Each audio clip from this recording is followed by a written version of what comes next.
It was supposed to be an ordinary red light.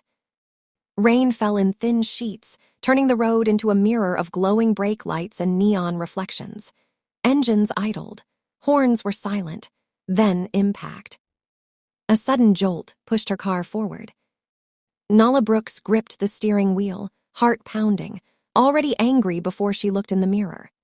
Behind her sat a black luxury sedan, its hood low and imposing, headlights cutting through the rain like eyes that didn't blink. The driver's door opened. The man who stepped out did not rush. He did not apologize. He simply stopped. Because the moment their eyes met, something inside him fractured. Choi Sioran had faced knives, guns, and betrayal without flinching.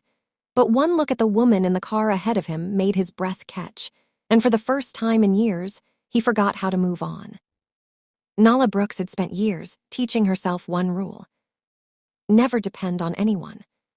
Life had taught her that promises broke easily, that help always came with conditions.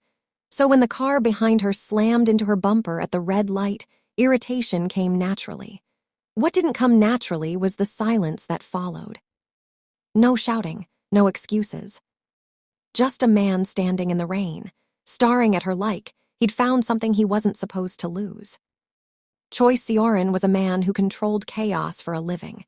His world ran on quiet orders, sealed rooms, and fear that never reached his own doorstep. People knew his name only after it was too late. He lived untouchable, unseen. Until that night. Until Nala turned in her seat and looked back at him.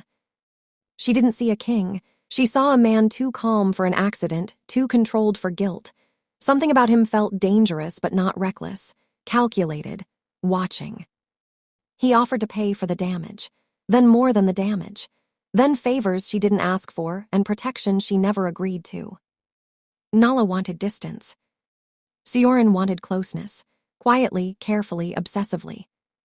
Neither of them knew that a single red light had just exposed a weakness powerful enough to destroy an empire, or transform it forever. Hello, family, where are you watching from? Kindly drop it in the comments so I can send special appreciations to you, and most importantly, hit the subscribe button to subscribe to this channel. Now let's go deep into the story. Rain glazed the city in black glass. Brake lights smeared red across the road, and neon signs trembled in every puddle. Nala Brooks sat at a red light, shoulders tight, trying not to think about rent, interviews, and the way life kept demanding more than it gave. Her car wasn't fancy, but it was hers. That mattered. The light stayed red. Then impact. A hard bump shoved her forward. The seatbelt snapped her back. Nala sucked in a breath, anger rising faster than fear. She checked herself, no injury, then looked in the mirror. Behind her, a black luxury sedan sat too close, headlights cold through the rain. Nala opened her door and stepped out. Water stung her face as she walked to the sedan, already rehearsing the basics. Insurance report done. The driver's door opened. A man stepped out and the air seemed to tighten. Dark suit, collar slightly open, rain beading on expensive fabric. A faint tattoo curved up one side of his neck. More ink marked his fingers, clean lines, deliberate. He glanced at the bumpers once, then he looked at Nala. And he froze. Not the way a guilty driver freezes. The way someone freezes when they've seen something that hits deeper than metal. "You hit my car," Nala said, voice firm, "at a red light." "I did," he replied. His tone was calm, too calm. Nala held out her hand. "Insurance and your license." He reached into his jacket slowly and handed her a black card. Minimal, no logo, just a name and number. Choisioran. Nala stared. "This isn't insurance." "It will handle everything," he said. "That's not what I asked," she pushed it back. "I want proper details." For the first time, something flickered across his face, surprise that she wasn't impressed. "I'll pay for repairs," he said. "Replacement, rental, all of it." Nala's jaw tightened. "You can't buy your way out of responsibility." His eyes held hers, sharp and unreadable. "Most people let me." "Well, I'm not most people." Sioran studied her like She was a problem he wanted to solve. Then his gaze slid past her shoulder toward the side road. Nala followed the look. A black SUV idled at the corner, headlights dimmed. Too still, watching. Nala felt a chill creep up her spine. She told herself it was nothing, just a driver waiting. But her instincts kept whispering, not normal. Sioran's posture shifted. His calm didn't break, it hardened. "Get back in your car," he said. Nala blinked. "Excuse me." Now, quiet, final. "I don't take orders from strangers," Nala snapped, but her voice wavered. She hated that it did. Sioran finally looked directly at her again. The intensity in his eyes made her chest tighten. 10 seconds, he said softly. "Trust me for 10 seconds. Nala didn't trust anyone, but something about his certainty, about the way he watched that SUV, made her move. She returned to her driver's seat. Rain streaked the window, blurring him into a dark shape outside. Sioran lifted his hand to his ear, as if adjusting an earpiece, and spoke one low sentence Nala couldn't hear. The SUV rolled forward. Nala's heart jumped, until it turned smoothly and drove away, disappearing into the rain as if it had never been there. Nala stared, breath caught. Sioran stepped to her window, close but not touching. In the harsh glow of streetlights, she could see the tattoo at his neck more clearly, and the tension in his jaw like he was holding something back. "This will be handled," he said. Nala swallowed. Why was that SUV watching? Sioran's eyes darkened. "Because people watch me," he said, "and tonight you were near me." "That's not an answer." "It's the only safe one," he replied. The traffic light turned green. Horns sounded behind her. The city demanded movement. Nala should have driven off and forgotten his name.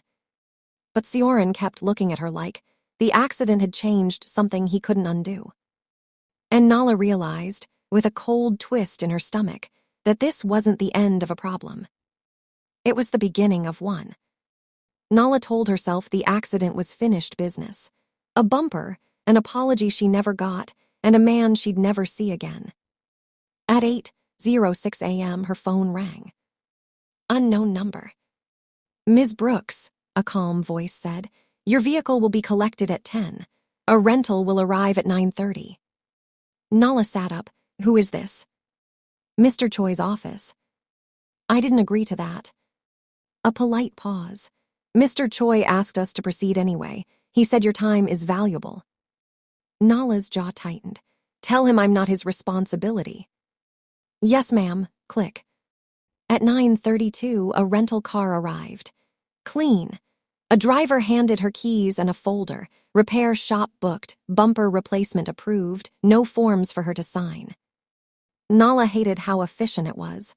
She also hated that she needed it, so she took the keys and drove to her noon interview. The interview went better than she expected. When she stepped outside, hope, small and fragile, lifted in her chest. Then she saw a black sedan across the street, parked, engine running, a driver inside watching. Nala walked. The sedan rolled forward and matched her pace. She stopped. It stopped. Nala crossed the street quickly. The sedan followed, careful, almost respectful, like a shadow trying to be mistaken for coincidence. She approached the passenger window. It lowered. A suited driver looked at her neutrally. "Ms. Brooks." "Why are you following me?" "I'm assigned." "Assigned by who?" The driver hesitated, then answered as if it was obvious. "Mr. Choi." Anger flared hot in Nala's chest. "Tell him to stop. I didn't ask for this." "Yes, ma'am," the driver said, expression unchanged. Nala turned away and headed for a crowded cafe, public, busy, safer than an empty sidewalk. She ordered coffee she didn't want and sat by the window, pretending to scroll. Outside, a man in a hood stood too still near the corner, phone in hand. His eyes lifted to the cafe window to her, then down again. His thumb moved like he was sending something. Nala's stomach dropped. Instinct screamed. She stood and moved toward the back hallway, trying not to look like she was fleeing. The hooded man shifted, angling toward the cafe door. Nala's breath caught. Then Choi Sioran stepped into the cafe from the rain. Dark suit, controlled posture, that same calm that felt like a locked door. His eyes found hers immediately, and Nala's anger returned, until she saw his gaze flick past her shoulder to the hooded man outside. Sioran's expression cooled. "Walk to the back," he murmured, voice low. "Don't run." Nala blinked. "Sioran." "Please," he said, and it didn't sound practiced. It sounded urgent. Nala moved. From the hallway, she watched through the glass. Sioran stepped outside. The hooded man backed away the moment Sioran approached. Their eyes met, recognition, not surprise. The hooded man turned and ran.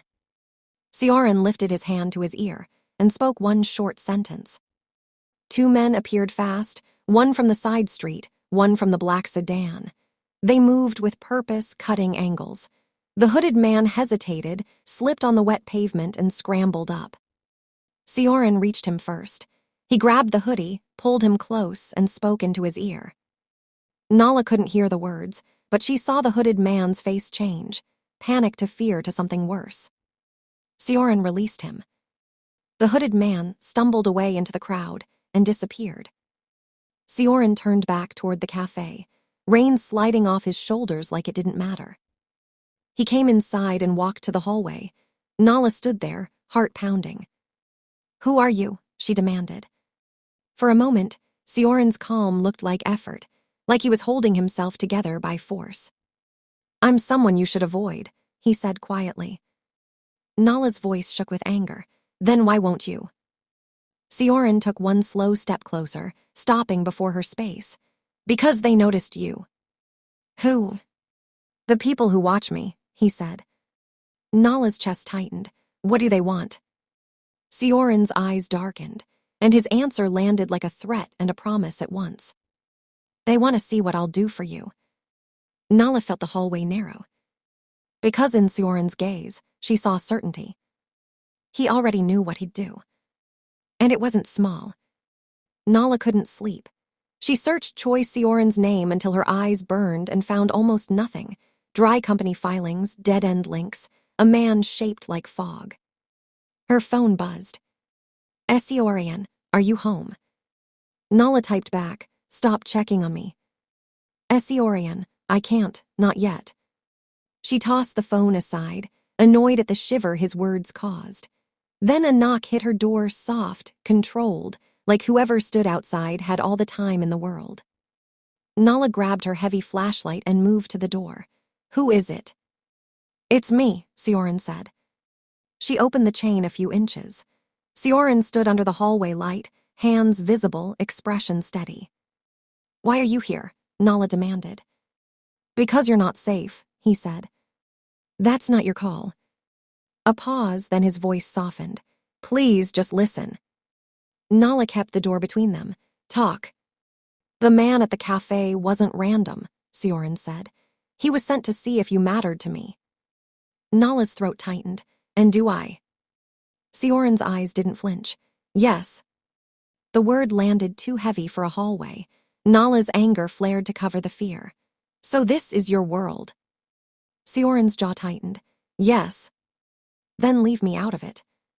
"I tried to," he said quietly, "until last night."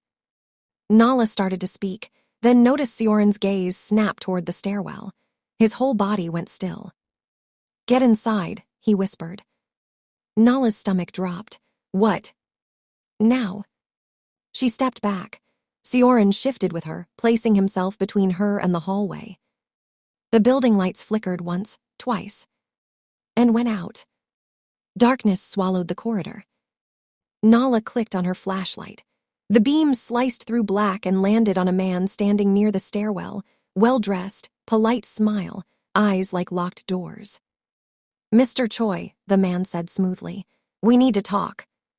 Sioran's voice turned ice cold. "Jin-hyuk." So they knew each other.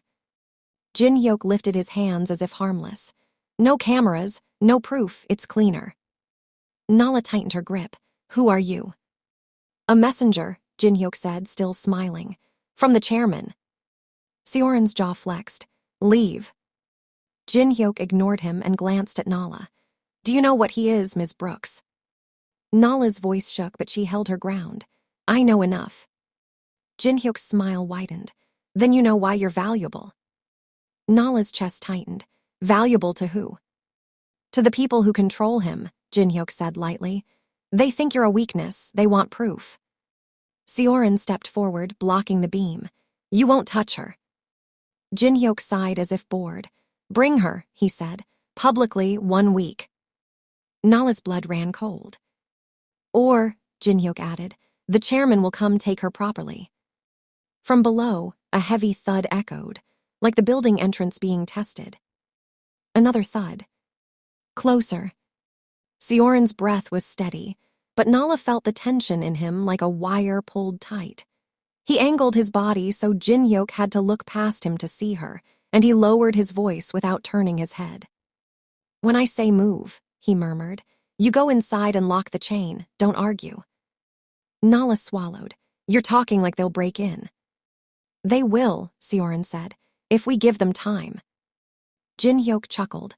Listen to him. He's already planning your escape, Ms. Brooks. That's new. Nala's anger flashed. What do you want from him? Jin Hyuk's smile thinned. We want him corrected. We want him obedient. And we want to know if you can make him disobedient. The thuds below stopped. Silence pressed in. Then a key scraped in the building's main lock, slow and deliberate. Jin Hyuk's eyes gleamed. He doesn't like waiting. Seorin lifted his hand toward his ear. Jin Hyuk's tone sharpened. Don't. Seorin's hand hovered, then clenched into a fist. Nala's voice cracked.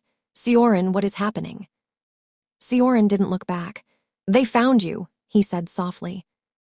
The stairwell door creaked open. Footsteps began to climb, slow, confident, more than one pair. In the dark, Jin Hyuk stepped aside like a host clearing the way. And now, he murmured, we see what you'll do. Nala's flashlight beam trembled. Because her home, her last safe place, had just become a stage. And she was the price. The stairwell door closed with a soft click that sounded louder than a gunshot. Footsteps climbed, unhurried, certain. Nala stood frozen just inside her apartment, flashlight shaking in her grip. Seorin shifted in front of her, broad shoulders squared, body angled to block the hallway. In the darkness, he felt less like a man and more like a barrier. Jin Hyuk smiled as if he owned the moment. They're early, he said mildly. The chairman dislikes delays. Seorin's voice was calm, lethal. You weren't invited. Jin Hyuk shrugged. Neither was she. Another footstep echoed closer. Nala's pulse hammered. She forced her voice steady. You said chairman. Who is that? Jin Hyuk turned to her, polite curiosity in his eyes. The man who made choice Seorin.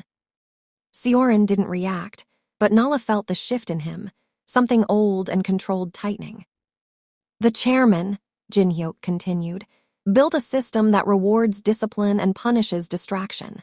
Mr. Choi has been distracted. Nala's throat tightened. Because of me. Jin Hyuk smiled thinly. Because you exist. Seorin stepped forward. This ends now. Jin Hyuk sighed, stepping back toward the wall as the stairwell door opened again. 2 men emerged, dark coats, clean shoes, eyes empty, not street muscle, professionals. One of them spoke calmly. Mr. Choi, you've been requested. Seorin didn't move. Request denied. The man's gaze flicked to Nala. Ms. Brooks, please come with us. Nala's chest went cold. She didn't move. Seorin's voice dropped. You don't give her orders. The second man tilted his head. We do when you refuse. Seorin lifted his hand to his ear. The first man raised a finger. If you call them, the building loses power permanently. Elevators, alarms, phones, you know we can. Nala's breath caught. This wasn't bluffing. This was leverage. Seorin's hand froze midair. Jin Hyuk watched with interest. You see, Ms. Brooks, he's never had a reason to hesitate before. Nala's anger cut through the fear. You're using me. Yes, Jin Hyuk said simply, to measure him. Seorin turned his head slightly. Nala, stay behind me. The men took a step closer. Nala did something Sioran didn't expect. She stepped forward. "Stop," she said, voice shaking but loud. "If this is about him, talk to him. I didn't choose this." The first man studied her. "You chose to matter." Nala swallowed. "I didn't choose him." Sioran's jaw tightened. Jinhyuk smiled. "But he chose you." The words landed hard. Nala turned to Sioran. "Is this true?" For the first time since the lights went out, Sioran looked at her fully. No calculation, no mask. "Yes," he said. The honesty hurt more than the danger. Footsteps sounded again below, more of them. The first man spoke. "Chairman Sudo will arrive soon. He prefers to meet his investments personally." Nala's stomach dropped. "Meet." Sioran's eyes flashed. "You'll never reach her." The man replied calmly. "Then you'll come willingly." Silence stretched. Sioran lowered his hand from his ear. Jinhyuk's eyebrows lifted, impressed. "There it is, compliance." Sioran spoke quietly, every word deliberate. "Leave, now I'll come." Nala's breath hitched. "No." Sioran turned to her, voice low. "Not here." The men nodded and began to withdraw. Jinhyuk lingered, leaning close enough that Nala could smell his cologne. "You should know." He whispered to her. "The chairman doesn't like women who make men sentimental." He straightened and followed the others down the stairs. The lights flickered back on. Nala's apartment looked painfully normal again. Nala rounded on Sioran. "You can't go with them." Sioran's expression was iron. "I won't let them take you." "That's not what I said." Sioran stepped closer, lowering his voice. "They don't want you dead. They want me obedient. That buys us time." "Us," Nala whispered. Sioran's eyes softened. "If you leave now, they'll still hunt you. You're already marked." Nala's hands trembled. "So what do we do?" Sioran exhaled slowly. "We disappear," he said, "and I tell you everything." They left the apartment, through the back stairwell 15 minutes later. No lights, no noise. Sioran moved like the building belonged to him. Nala followed, heart racing, every sound amplified by fear.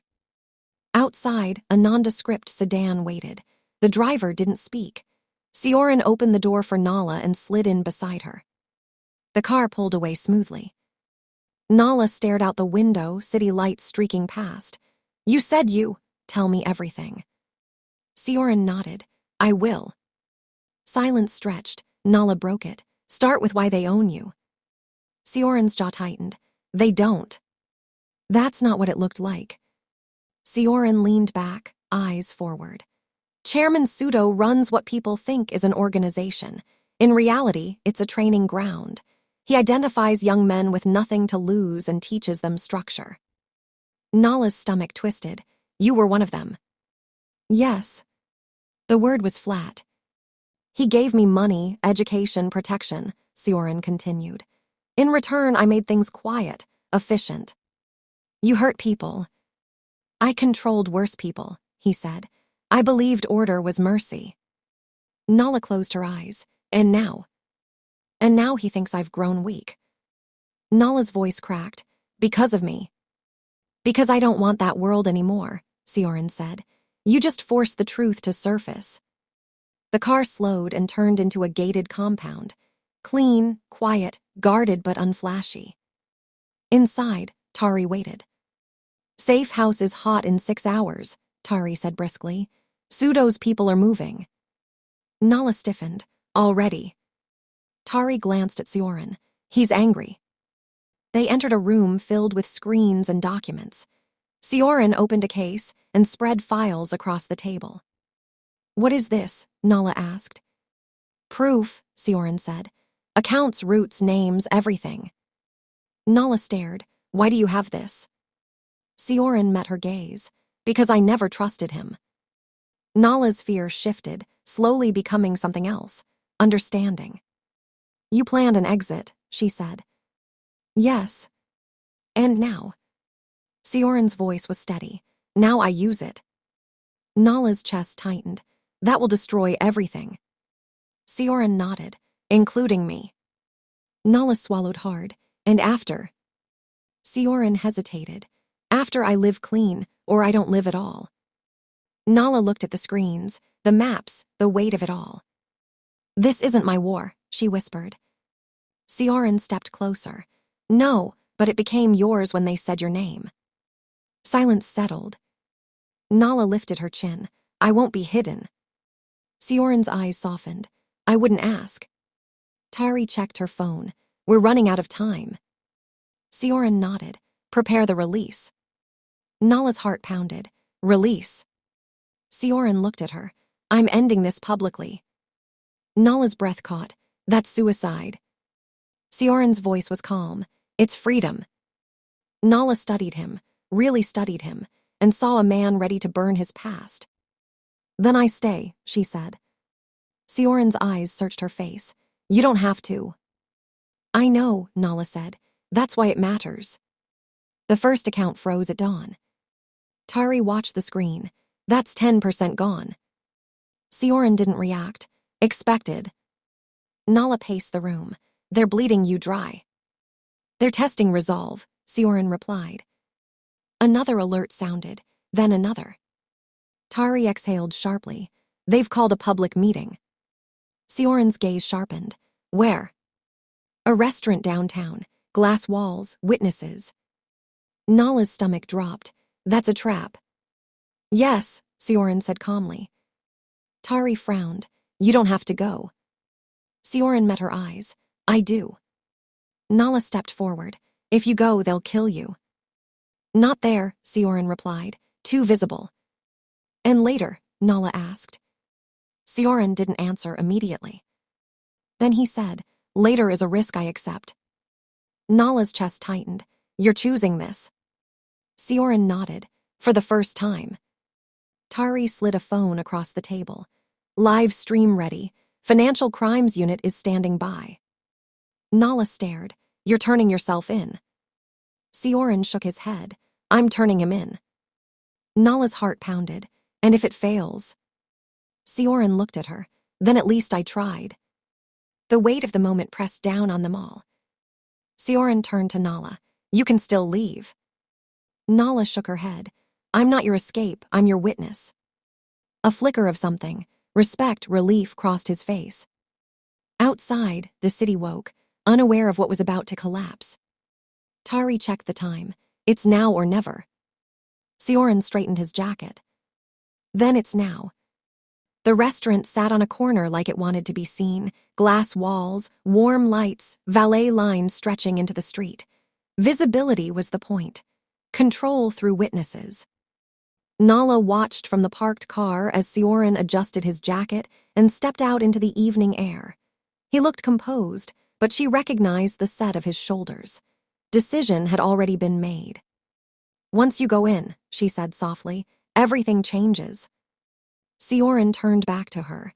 His eyes held none of the cold distance she'd first met at the red light. Everything already did. Tari's voice came through the earpiece. We're live in 90 seconds. Units are staged. You get one chance to place the device. Sioran nodded once and headed inside. Through the glass, Nala saw him approach a private table. Chairman Pseudo rose to greet him with a smile that didn't reach his eyes. The older man wore elegance like armor, perfect posture, calm hands, the confidence of someone who believed consequences belonged to other people. They sat. Nala's phone vibrated. The live feed opened, clean angle, crisp audio, the room framed so the table was unmistakable. Pseudo leaned forward, lips moving. Even without sound, Nala could tell he was reprimanding, claiming, owning. Sioran listened, without interrupting. When Pseudo finished, Sioran placed a small device on the table. A soft click. The broadcast sharpened. Pseudo's smile thinned. Sioran spoke. Nala didn't hear the words, but she felt their weight. Sioran's hands stayed open, palms visible. No threat, no weapon. Only truth. Pseudo laughed, dismissive, and waved a hand. He spoke quickly now, the rhythm of command returning. Sioran didn't argue. He slid a folder across the table. Pseudo opened it. For the first time, his calm cracked. Nala's chest tightened. The screen captured it all, the tightening jaw, the quick glance around the room, the moment he realized the walls were glass for a reason. Tari's voice cut in. Financial crimes confirming receipt, warrants approved. Pseudo stood abruptly. Sioran stood too, but slower, deliberate. Pseudo's mouth moved again, sharp and urgent. He gestured toward the door. And then it happened. Agents entered, clean, unmistakable authority. The restaurant stilled. Conversations died mid-sentence. Chairman Pseudo, the lead agent said, "You're under arrest." Pseudo turned, fury flaring. His gaze snapped back to Sioran. "You," he hissed. Sioran met his eyes, calm, unmoved. "You taught me structure," he said evenly. "You didn't teach me to stay." Pseudo lunged. Agents restrained him immediately. Chairs scraped. Phones rose. The room filled with the sound of history changing. Nala's breath shook as tears blurred her vision. It wasn't relief. It was release. Sioran remained standing while Pseudo was taken away. He didn't look triumphant. He looked finished. When he finally turned toward the glass, his eyes found Nala. Across the distance, across the storm he'd chosen to end, he gave her a single, steady nod. The broadcast ended. Tari exhaled. "It's done." Nala sat back, chest heaving. "Is it?" Tari met her gaze. "The Empire is." Nala watched the restaurant empty, watched Sioran step out into the night without shadows following him. For the first time since the red light, there was no one watching. The fallout was immediate and relentless. Accounts froze, names surfaced, doors that had stayed closed for decades opened overnight. Every network Pseudo touched unraveled with surgical speed. Sioran didn't hide. He sat with investigators for hours, answering questions with the same calm he'd once used to command silence. He didn't minimize. He didn't excuse. He explained. Nala watched from the edges, quiet rooms, late nights, coffee gone cold, learning what it looked like when a powerful man chose accountability over escape. "You could have disappeared," she said one night as they sat on a balcony overlooking the harbor. "You had roots. Plans." Sioran nodded. "Running would have saved me. Ending it saved others." Nala studied him. "That's not the same man who rear-ended me." A faint smile touched his mouth. No, he was distracted. Weeks passed. Headlines shifted from scandal to rebuilding. A legal firm launched quietly under scrutiny, shipping, logistics, transparent funding. Community projects followed. Jobs, training, repair. Sioran didn't lead from shadows anymore. He showed up. Some nights, the weight still pressed down on him. Nala saw it in the silence he carried home, in the way he stared at water like it might remember things he was trying to forget. "You don't have to carry this alone," she told him. He looked at her then, really looked. "I never knew that was allowed." Nala took his hand. "It is now." The world didn't forgive overnight. Trust never does. But progress came in measurable steps, audits passed, contracts signed, communities invested in. One evening, Sioran received a message and went still. "What?" Nala asked. He handed her the phone. Charges expanded. Pseudo's testimony implicated higher layers. The collapse reached farther than anyone expected. Sioran exhaled slowly. "It's finished." Nala felt the truth settle. "What happens to you?" He considered the question. "I build carefully, publicly, or I step away." Nala met his gaze. "And us?" Sioran's voice was quiet. "Only if you still want it." She laughed softly.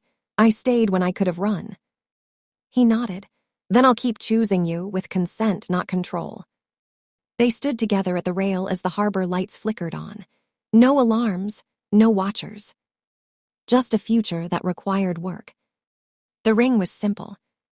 No spectacle, no flash, just clean lines and quiet intention, like the life Sioran was building. They stood on the pier at dusk, gulls circling, the city humming behind them. "I can't give you perfect," Sioran said. "Only honest." Nala smiled through tears. That's all I ever asked. He knelt, steady hands opening the box. Will you build this with me? Yes, she said without hesitation. Applause broke out, Tari first, grinning, then a few friends who'd learned how to celebrate without drawing attention. The moment stayed theirs. Months later, the wedding was small, public enough to be real, private enough to be safe. Sioran wore no armor that day, just a suit and the ease of a man who no longer expected violence to interrupt joy. Nala met him at the aisle, grounded and certain. They chose vows that promised effort, not perfection, transparency, choice, partnership. Afterward, as the sun dipped and the harbor turned gold, Nala leaned into him. You know it started with a red light. Sioran smiled. And a mistake. Not a mistake, she corrected. A stop. He nodded. I needed it. The business grew slow, clean, audited at every step. Sioran delegated, listened, learned. Nala built her own path alongside it, not beneath it. When challenges came, and they did, they faced them openly. No shadows. No cages. One evening, years later, they drove through the city in the rain. At a red light, Nala glanced back at him. Sioran met her eyes, steady and present. The light turned green. They moved forward together. The end. If you enjoyed this story, kindly like, share, and subscribe to this channel.